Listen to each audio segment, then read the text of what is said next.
Good evening. তো এখন থেকে ব্লগ শুরু করছি। আজকে সন্ধেবেলা একটু টিফিন বানিয়েছি অনেক দিন পর। সন্ধেবেলা সবসময় রুটি ফুটি গরম রুটি হয়ে গেলে ওটাই খাওয়া হয়ে যায়। তো আজকে ভাবলাম একটু শুক্রবার, একদম একটা সপ্তাহের শেষ দিন, আর শনি রবি তো ছুটি থাকে, যদিও তাঁতওয়ের এখন পরীক্ষা চলছে আর এখন ওই সেশনটা ভর্তি হয়েছে, সুতরাং ওই সকালটুকু একটু এনগেজ থাকা হয়। এখানে বানিয়েছি গরম গরম চাউমিন। তো চলো এবার একটু চাউমিনটা নিয়ে বসে পড়বো সবাই মিলে। তবে চাউমিন আজকে একটু চাও করবো, চাটা বসিয়ে দেবো, বসিয়ে দিয়ে তারপরে খাবো, কারণ খেতে খেতে চাটা হয়ে যাবে। আর আজকে ওয়েদারটা মোটামুটি, এখানকার যে ওয়েদারটা সেটা ভালোই, বেশ ঠিকঠাক ওয়েদার, খুব একটা কিছু বৃষ্টি টিষ্টি হয়নি, ঠিকই আছে। তো চলো এখান থেকে তো শুরু হলো আমাদের আরেকটা দিনের নতুন পর্ব, সঙ্গে থাকো। আগে মুখে টেস্ট তো কর, তারপর তো বলবি। কালার দেখে বোঝা যাচ্ছে। হ্যাঁ শসাটা ভালো। শশাটা ভালো, তিতো না? না, অনেক সময় শশাগুলো ভীষণ তিতো হয়। এটা ভালো, বেশ ভালো। তো আজকে চাউমিনে সব রকম সবজি আছে, দেখো ক্যাপসিকাম থেকে গাজর থেকে বিনস, যা যা দেওয়া যায়। তবে সেদিনকে ফুলকপি দেখছি 60 টাকা কেজি ফুলকপি, কি অদ্ভুত, মানে এত দাম সিজন ছাড়া, সত্যি বাবা। কেমন হয়েছে তাতে? দারুণ খেতে। তো চলো আমরাও খাওয়া শেষ করি, আমিও খাই, পরে আসছি। তো রাত্রে আজকে ভাত বেড়ে নিয়েছি, তা থেকে আজকে আর পরোটা দিইনি, হয়েছে সোয়াবিন আলুর তরকারি, অমলেট ভাজা, আর আমরা নিয়ে নিয়েছি পরোটা। তো অমলেটটাকে আলাদা করে কেটে নিয়েছি, আর এখানে আমার তরকারি আছে, এখানে স্যারেরও বেড়ে নিয়েছি, আর আছে সঙ্গে শশা। তো শশাটা সন্ধেবেলায় ছিল, কেটে নিয়েছিলাম। তো চলো এখন ব্লগটাকে টাটা করছি, কালকে আবার সকালে দেখা হচ্ছে। Good night, good morning. তো তাড়াতাড়ি রেডি হয়ে গেছে, আজকে হচ্ছে ডাউট ক্লিয়ারিং সেশন আছে, আর মঙ্গলবার থেকে পরীক্ষা আছে। তো এখন নিয়ে যাচ্ছি, আর এটা এখন বেরোচ্ছি। দেরি একটু হয়ে গেছে, আসলে একটু ওই আর কি, ভোরবেলা উঠতে একটু দেরি হয়ে যাচ্ছে। তো চলো।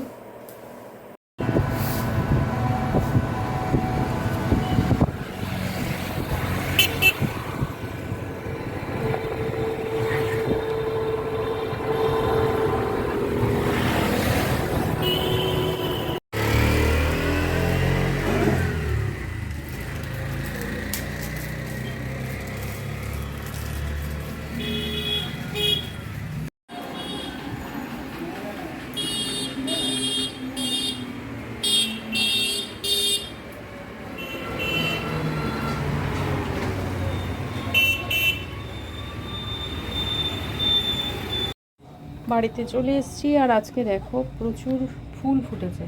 কামিনী ফুল যখন হয় তখন বেশ ঝাঁকে ঝাঁকে হয়। কালকে সন্ধেবেলায় এখানে যখন বারান্দায় এসেছি দেখছি মানে গন্ধ এত সুন্দর বেরোচ্ছে। তবে এটা যেহেতু কালকে সন্ধেবেলা ফুটে গেছে, এই জন্য তুলতে গেলে ঝরে পড়বে, তখনই তুললে কিন্তু একরকম, এই দেখো ঝরে যাবে। এটা হচ্ছে এই সিস্টেম। যাই হোক, ঝরা হলেও তো ফুল, এত ভালো কামিনী ফুলের গন্ধ হয়। তবে আজকে আমার একটা জবাও ফুটেছে, জবাটা ফুটেছে, এটা তুলি।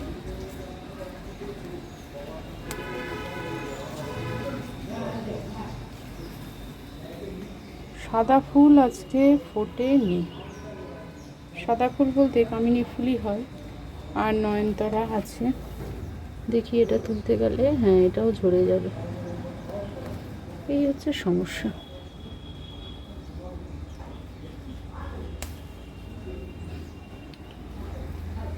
একটাও পাচ্ছি না যে গোটা দেওয়া যাবে, সবই দেখছি ঝরে যাচ্ছে।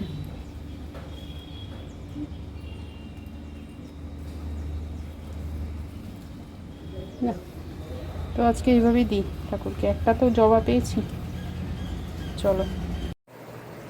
পনির আর ভালো লাগছে না, যতই সর্ষে করি বা নারকেল দিয়ে করি বা যাই করি, পনির ওই শক্ত শক্ত ভাবটাই আমার ভালো লাগে না। আমি যদিও পনিরটাকে কোনো সময় ভাজি না, আমি গরম জলে ভিজিয়ে নিয়ে পনিরটাকে রান্না করি, একদমই ভাজি না। কারণ ওই ভাজলেই একটা কেমন যেন হয়ে যায়, যতই হালকা ভাজি বা খুবই হালকা একদম জাস্ট সাঁতলে নেওয়া বলে, তাতেও যেন সেই পনিরের টেস্টটা আর ভাল লাগছে না। তো ভাজি না, সেই জন্য পনিরটা মাঝে মাঝে ভাপে করি, অনেক সময় তরকারিতেও করি। ফুলকপি দিয়ে পনির বা গাজর, ক্যাপসিকাম এগুলো দিয়েও খারাপ হয় না। আজকে করেছি ছানার ডাল। তো দেখো ছানার ডালনাটা সব রকম মশলাটা বলতে জিরে, ধনে গুঁড়ো আর হচ্ছে লঙ্কা, আদা বাটা। তো হয়ে এসছে ছানার ডালনাটা। এবার দেবো একটুখানি ঘি। তো দিয়ে দিচ্ছি একটুখানি ঘি। গরম মশলাটা খুব যে প্রয়োজন আছে তা না, কারণ আমি গরম মশলা এমনি দারচিনি ফোড়ন দিয়েছিলাম, জিরে ফোড়ন দিয়েছিলাম। তো রেডি। তো এখন বাজে কটা, 2:20 হয়ে গেছে। এবার ভাত বেড়ে ফেলবো। আর আজকে সেরকম দই মিষ্টি কিছু নেই। আর শনিবার যেহেতু একটু কিছু হালকা মিষ্টি টিষ্টি থাকলে ভালো হয়। আর সবসময় আনা সম্ভব হয় না, অনেক সময় খেয়াল থাকে না। আজকে বৃষ্টির ওয়েদার নেই, তবে একটা থমথমে আকাশের পরিস্থিতি। তো তাতে এখানে বসে ল্যাপটপে করছে কাজ। তো চলো এবার ভাত বেড়ে ফেলি, পরে আসছি সন্ধ্যাবেলা। Good evening. তো এখন করছি, এখানে দেখো বসিয়ে দিয়েছি আলুর দমের প্রস্তুতি। জিরে আর দারচিনি ফোড়ন দিলাম, আর আলুগুলো কেটে রেখেছি। সব তো আর দেবো না, কালকে কিছু রান্না করব। তো সেই জন্য একটা মানে আগে থেকে একটু কেটে রাখলে সুবিধা কি, যখন আলু কাটতেই বসেছি তখন একটু বেশি কাটলে ক্ষতি কি। আর মাঝখানে যে পরিমাণ আলুর দাম বাড়লো সে আর বলে কথা নেই। যাই হোক, এখন আলুর দমের প্রস্তুতি কতটা কী হচ্ছে চলো দেখি। আর নারকেল একটু দেবো ভেবেছিলাম, কারণ নিরামিষ রান্নায় জানো তো একটু নারকেল করলে তার একটা অদ্ভুত বলতে পারো যে গুরুত্ব বেড়ে যায়। তো যাই হোক, আলুগুলো একটু সাঁতলে নিয়ে তারপরে দেব মশলা। আর আমি দেখিয়ে রাখি মশলা কী কী করেছি। এখানে আদা বাটা আছে, কাঁচা লঙ্কা বাটা, এটা একটু সাদা সর্ষে, আর এটা পোস্ত। সব আমি দেবো না, এটা কিছু কালকের প্রস্তুতি আছে, তবুও আমি আজকে দেবো আদা বাটা, একটু কাঁচা লঙ্কা। আজকে ব্লগটার প্রায় শেষে চলে এসেছি। রাতে কি হচ্ছে খাবার সে তো ম্যাডাম বলে দিয়েছে। আমি তোমাদেরকে একটা গান শোনাই আজকে। গানটা হঠাৎ করে মনে হলো এই সময় বা এই বৃষ্টির মধ্যে খুব অ্যাপ্রোপ্রিয়েট। গতকাল আমি যখন আসছিলাম বাসে ফিরছিলাম, আমার সঙ্গে দুজন ছিল, আমি নাম বলছি না, আমাদের এই দুজন সহকর্মী। ওনাদের কাছে আমি একটা জিনিস জানতে পারলাম। ওদের অনেক জমি আছে, ওরা প্রতি বছরই ধানটা চাষ করে। তা বলি, ধান চাষ করতে না এখন আর কেউ চাইছে না। তার কারণ হচ্ছে এর এত খরচ আর এত মানে কি বলবো হ্যাপা, ম্যান পাওয়ার পাওয়ার অসুবিধা, বারবার করে রিকোয়েস্ট করলেও সেই ম্যান পাওয়ার আসে না, এসব হাজার রকমের প্রবলেম আছে। সেই জন্য কেউ আর ধান চাষ করতে চাইছে না। অনেকেই আছে ধান চাষ করে লাভ পাচ্ছে না। সেই জন্য যাই হোক আমি গানটা করি। ভোর ভরানি মাঠে আখর বোনা হয়েছে, হাঁটু ডুবা কাদা পা পিছু লেগেছে। ভোর ভরানি মাঠে আখর বোনা হয়েছে, হাঁটু ডুবা কাদা পা পিছু লেগেছে। ভিজা কাপড় চপর ভিজা হলো গায়ে, এক মনে পুতা দেখো নাই তোরা। মেঘের জলে চাষ মাটির ভরে হয়, আমরা চাষ করি মাটির ঘরে বাস। আখর বাম হাতে ডান হাতে পুতা, পাথালি পড়েছি বাঁচাতে হবে মাথা। সোনার ধান হবে 5-6 মাস পরে, ধান থিকা চালে উদের পেটে ভরে।